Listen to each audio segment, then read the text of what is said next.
Ladies and or gentlemen, welcome back or welcome to the channel. My name is Zeno and this is my final video of my 2023 legacy. If you've watched the others, you know the drill by now. Cue the montage.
Final montage of the 2023 games I have played is done.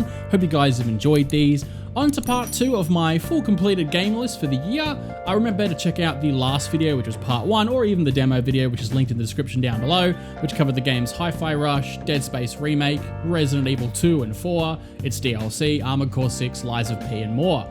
So today we're going to be talking about the games that I personally went hands-on with. I only got 5 platinums for the whole year on PSN, which is not many in 2023 at all. I really hope to double or triple that this year. And I only got 1 full Xbox completion from an indie title, so I hope to ramp that up a little bit by 2024. At the end of the video, I'm also going to mention some live service games and games that I haven't finished or that are on hold as part of the wrap-up section, because there's a lot of games that I put like a lot of time into. They're just not obviously going to make the list this for 2023 because I haven't finished them. So if you're interested in that, stick around. Without meandering too much though, like the last videos on this subject, let's just pick up where we left off in the first video. But to do that though, we've actually got to jump back in time for a second, because the first game that I want to give some attention to is one of the greatest RPGs I've ever played in my life, and it holds a very special place in my heart, which may or may not be looked through very heavily tinted rose glasses, nostalgia glasses, whatever it is, like, but I digress. That game, which came out in 1999, which I was fortunate enough to play again in 2023, was The Legend of Dragoon.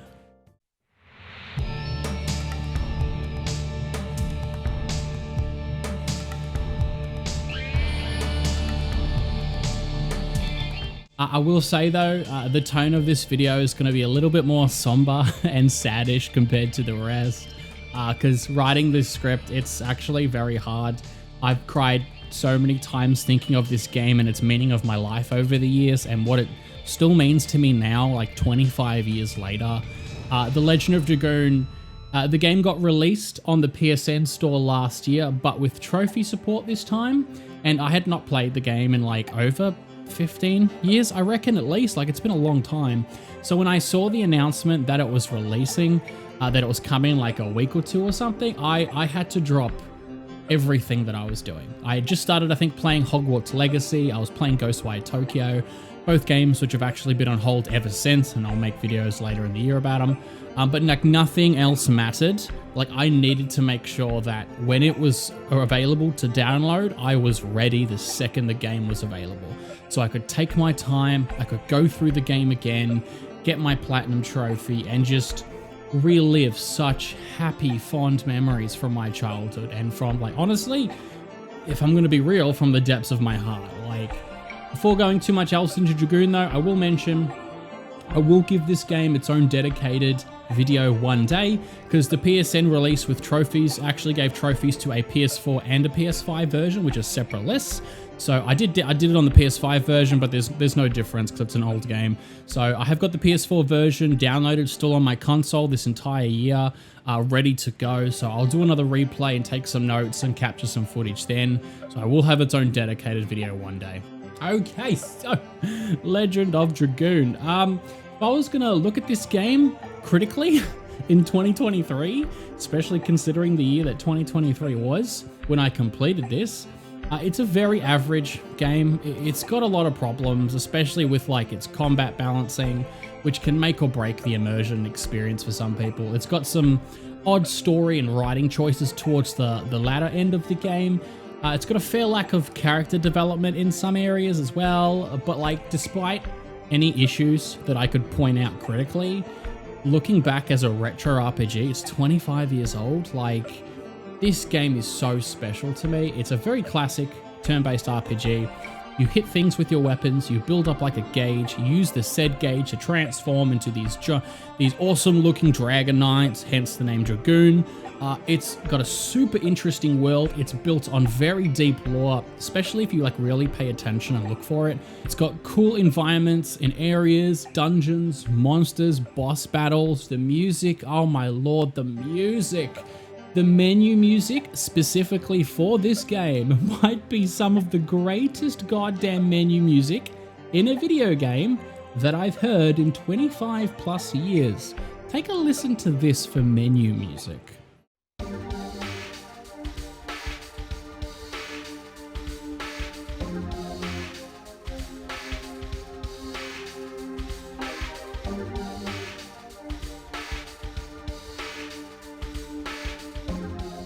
Legend of Dragoon it has a story that starts off fairly normal for RPGs, and of course, as always, especially in this day and age, it turns into you must fight God by the end. But that being said though, this was like one of the original must fight God RPGs, so I give it kind of full credit for that. 2.5 decades later, I don't knock any points from that. But what surprised me the most replaying this game, which I'll touch on again in a one-day full dedicated video, is that the Legend of Dragoon has barely any side quests. It's all main story. There's very small amount of things you can do on the side. It's 95% of the game is moving just like story beat to story beat. Yes, it has got a worldwide collectible side quest that's got lots of missables, because you can't really backtrack in the game, and that finally evolves into the super boss of the game actually towards the later end, so that's really cool. There's a couple of locations that do have bosses you can miss. It's like got some seriously cool lore dumps as well, but the game really hammers home story. So I finished my platinum run in about 50 hours. The platinum itself is very, very easy. It's pretty much just complete the game. But I probably spent an extra 10 plus hours just grinding and screwing around, trying to find things to do. I wanted to be in the world more. I wanted to fight more. I wanted to explore more. If there is a criticism I can give though, is that I wanted more exploration. I wanted more things to do in this world, and between the characters, I wanted to have more moments for the characters to shine and interact with each other, kind of like the modern day Tales games. This game would benefit so much from a remake in Tales style combat and skits, and just like banter outside of combat, running through areas together, which of course, as you can expect, is probably not really possible back in 1991, but I'll save the rest for another dedicated video after another replay with note-taking. But just revisiting this game, it brought so many tears, so many laughs. It's so much fun and nostalgia, and I think if you like classic turn-based RPGs, you can run through this game flaws and all, and assuming you enjoy the timing-based addition combat system, I think you'll have an absolute blast looking back at a retro 90s RPG. I truly hope one day, before I die, we get a remake or a prequel to The Legend of Dragoon. It has been one of my greatest gaming wishes in my life, and I still hold that to this day, 25 plus years later. Bit of a tone shift on a more fully positive and vibrant note and happier note. Let's chat more Final Fantasy. Final Fantasy Theatrythm Final Bar line. Like, I still think this is a ridiculous Kingdom Hearts style name, but I've said that already before. I spoke about this game briefly already in my first video on the channel, which covered the demos that I played in 2023, so feel free to give that a look over as well. But that demo, as I said in that video, made me buy the game day one. This game is just truly, it is a love letter through and through for Final Fantasy fans. Like, I actually have the original Theatrythm game on the DS. I have it physically, but I never played it, which is, you know, surprise once again. So when jumping into this game, I didn't really realize the breadth of songs and games that it covered from the Final Fantasy franchise. It doesn't just have songs from the mainline flagship numbered series. It also has many spin-offs and side games too. I got a little peek of that from the demo, but I didn't realize how much. This game covers Final Fantasy 1 through to 15, and it also does actually include 16 with its DLC now as of recording, because it was released later in the year. It also covers some of the mobile titles, Dissidia, Final Fantasy Opera Omnia, which will get its own standalone video from me personally in February. Final Fantasy Mobius, one of my favorite Final Fantasy games that was well before its time, graphically and combat-wise for a mobile title. Shout out to you, Vaughn. It covers some spin-offs like Crisis Core, Dirge of Cerberus from Final Fantasy VII. It's got some Crystal Chronicles. It's got just a ton of Final Fantasy XIV, because Final Fantasy XIV is the MMO, and it's got many expansions. So it's got lots of songs from each, most of the expansions, and just much more as well. The game comprises of over 385 songs on release, let alone any of the DLC packs that were added throughout the year. And we're talking Nier Automata, Nier Replicant, Live Alive, The World Ends With You, Chrono Packs, Mana Packs, Octopath, Xenogears. Like, this game's content, song-wise, even if you only played the songs once each, is mind-boggling. Like, it's truly a testament to the amount of insanely high-class OSTs and all the past and present Square Enix RPGs and series. Like, this game is incredible. It also isn't just a basic rhythm game either. It's actually got RPG elements to it, like a Final Fantasy game. You can play as the majority of the main cast from each respective Final Fantasy title. Not every character, but the majority of them. They all each have their own stats, skills, attacks of their own. There's buffs, there's debuffs, there's passives, different summons. You can make a loadout of just your favorite Final Fantasy characters, level them up, teach them new skills, and take them through this incredible journey that I honestly think should not be missed if you're a long-term Final Fantasy fan. This game has so many accessibility options as well, in terms of making songs super easy if you're not particularly good at rhythm games, or even just ludicrously difficult. It's even got options like simple one-button touches for each note, so instead of using like a controller or a keyboard and having to do many buttons at once for the different notes, there's an option of toggling on, so you can just use one single button for each note on the screen. There's options for adjusting the input delay based on your different TVs and monitors and your own just personal reaction time. So if your reaction time's a little bit slower, you can adjust the input delay to account for that. Like, Final Fantasy Theatrythm Final Bar line, it dropped the final bar in terms of what a massive franchise, and I mean that in a positive way, massive franchise like Final Fantasy has accomplished music-wise. And I have no idea how they could ever possibly top this. It was one of the greatest and funnest platinums I've ever gotten, and just one of the best games of 2023. I had so much fun with this game.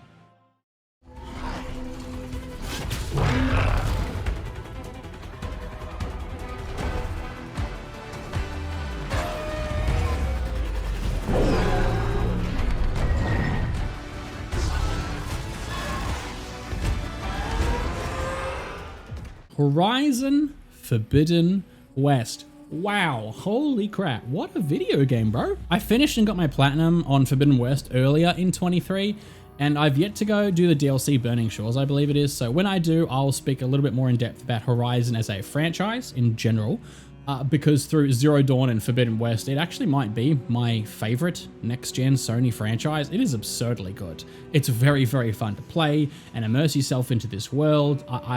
I love this franchise so much. Now, instead of just showing random footage in the background, which I will do, I'm actually going to cycle through a lot of the images that I took in game while playing through it with photo mode, because guys, I took a lot of photos in this game. I took a lot. So side note, as I'm typing out and recording the script now, that's going to take me absolutely forever to get all these photos off my phone onto a PC and then into a video. So please, I beg you, god damn it, leave a like on the video and comment something for the algorithm, please. This is a lot of work. But speaking of the photos, these are in-game photos of Aloy and the scenery and the backdrops and the machine. Like, this game is... I still think this game might be the best looking next-gen game. It's staggeringly beautiful. I don't know how it pulls it off in an open world setting, and it's got such fast-paced and meticulously Monster Hunter style combat. It's magic at 60 FPS with these graphics. Like, I have no idea what wizardry that Guerrilla is doing, but my lord, these places, the enemies, it's astounding. The story is fascinating. I really enjoyed the story. I think the first game story was better, but that's a personal thing. The machines that you fight are all very varied. They're fun. The locations are jaw-dropping. Horizon just ticks so many boxes of an open world game for me in an era where I'm pretty fatigued of open world games like a lot of people, but I spent over 80 plus hours getting the platinum, and it was still so much fun, which thankfully, like the first game's Zero Dawn, they make the platinum trophies actually fairly easy to achieve. You don't have to do everything in Forbidden West, collect every single thing on the map, upgrade all the gear and weapons you find to maximum. You do have to do a bit, but a lot of the trophies are surface level, so they just want you to kind of dive in, get your feet wet, and see what you like or dislike about the world that they've created. And as long as you've kind of tried everything a mild amount, you'll pretty much be guaranteed to get the 100% completion trophy-wise, which I really respect that they respect our time. And they also have a super armor, which makes you basically invincible for all the New Game Plus runs you have to do. So it's fairly easy. So Horizon Forbidden West, though, it's such a fun game. I actually only went back and played Zero Dawn properly and got its platinum like a year prior to this. So I'll admit I was a little Horizoned out, a little burnt out. So I do wish I'd played these games on release and there was a bigger stretch of time in between my completion, so I might have appreciated them more. But I also wanted to finish Forbidden West as soon as I could once I started, because I know there's a 4 or 5 year gap between games. It's a trilogy, and I didn't want to be caught out on story spoilers and burnt out like I was on Forbidden West for the third game in its trilogy. So regardless though, Horizon Forbidden West was such a treat of an experience on the PlayStation 5. I had so much fun getting the platinum and putting 80 plus hours into the game, and I've still got DLC to do. I highly recommend it for people that have PS5s. The first game's got a next-gen update from the PS4 version. It looks fantastic. They both might even be free, actually, on the PlayStation Plus or something, which is just crazy value. I definitely recommend playing Horizon if you like open world games. Highly, highly recommend it. Last but not least, Final Fantasy 16. I have some thoughts about this one. Let's talk about it.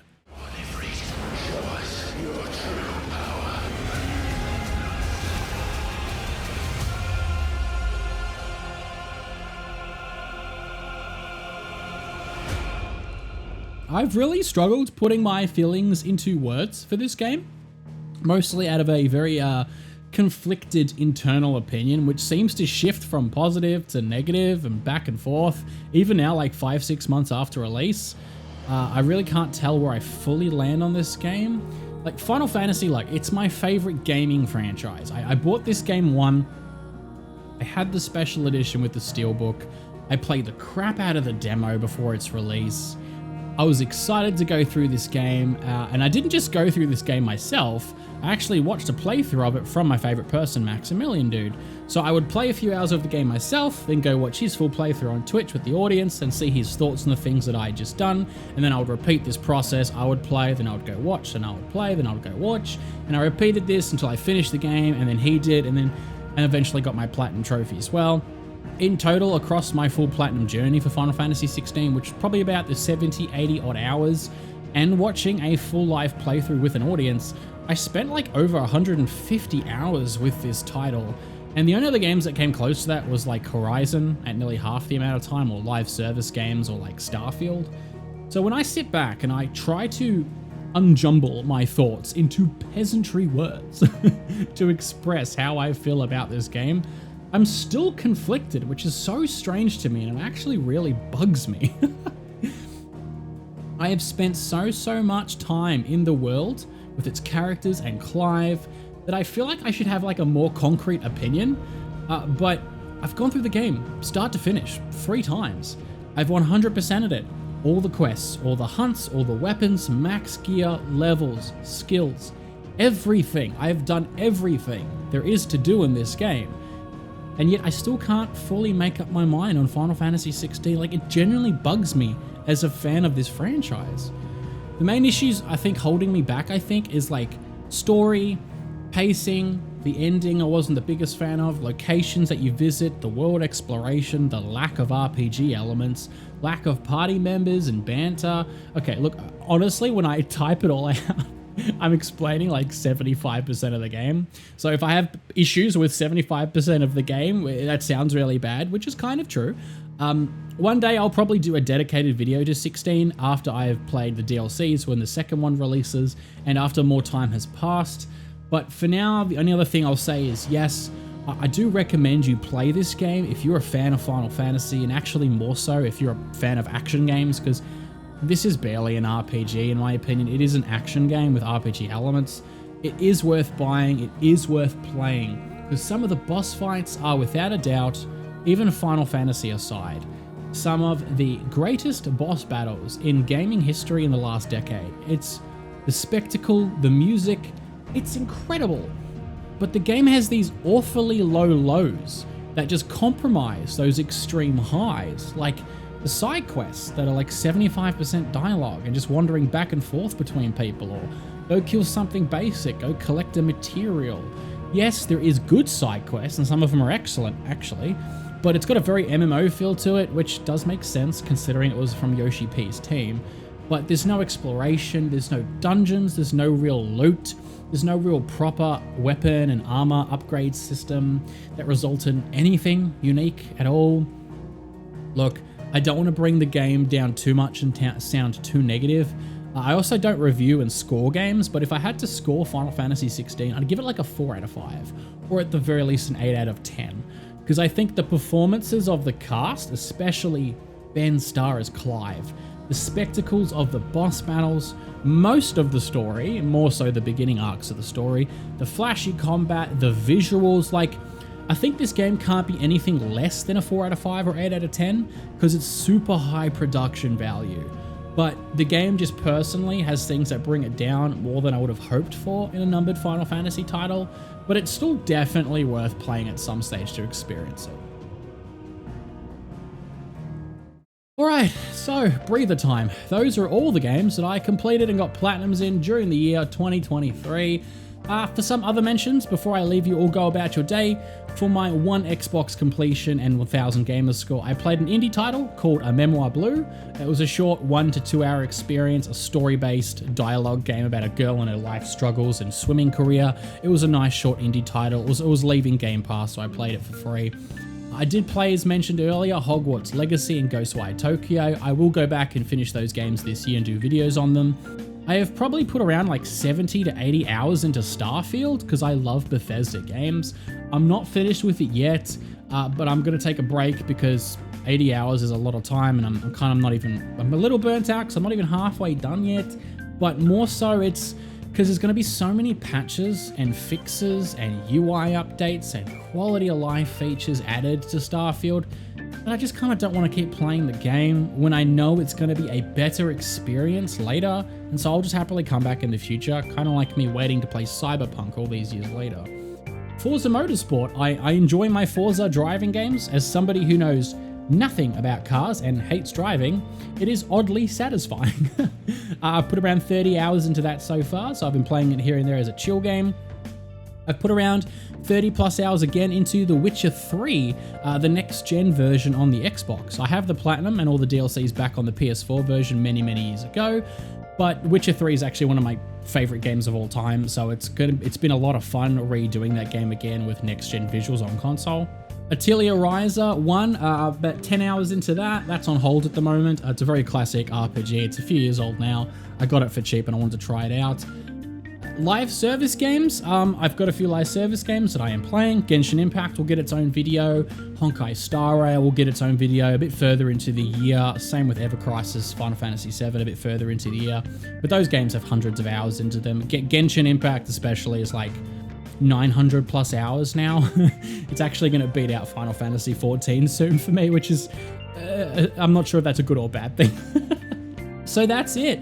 That's all my 2023 wrapped up in a neat little, very long set of videos bow, which doesn't make much sense, but that's fine. Look, I hope you guys that did decide to watch all the videos enjoyed hearing and seeing the types of games that I actually normally play. I look forward to making so many more videos about what I experience going forward. I am really genuinely excited about the channel and finally sharing my gaming legacy with people. I'm very excited to keep doing this. With that being said though, I will actually leave the video there. So remember to comment down below some of your favorite gaming memories of 2023. I'll catch you guys in the next one. So I hope you guys are having a fan-freaking-tastic day, and as always, my name is Zeno. And you guys take care now.